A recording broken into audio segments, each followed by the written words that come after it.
mi cho nên em chân thiếu trả lời ngày tuổi chín mấy thì in chung đến ngày con thiếu trả lời ngày tuổi mấy thì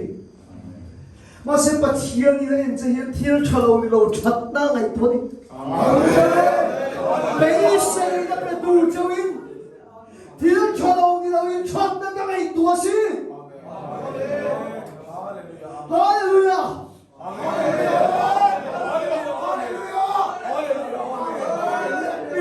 đúng bố đi mấy thầy chiến tắc bố đi mấy thầy mấy xe ông tỏ lầu bố đi mấy thầy mấy xe ông tỏ lầu bố đi mấy thầy chứ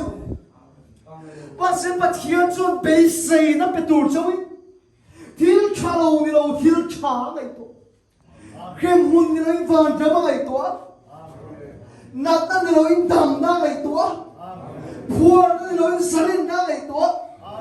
phua nó nát đi lầu ăn nó vàng nó đầm na ngày tuổi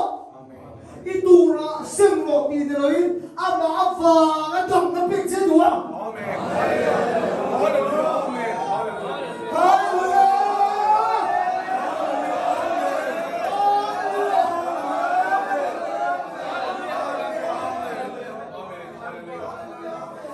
Ngon vậy nó có ý số mình lâu rồi rồi sẽ.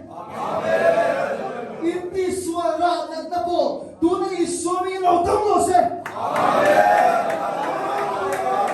Inti suara dan tabo, tu ni số mình lâu tâm rồi sẽ.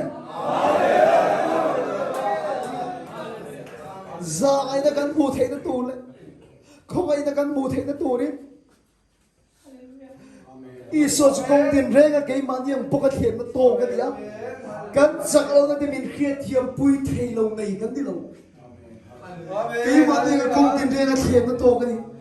ra cái này mua thầy nó to đi, không ai nó chuẩn phá chứ, hoài ta khi đi bằng mua đi.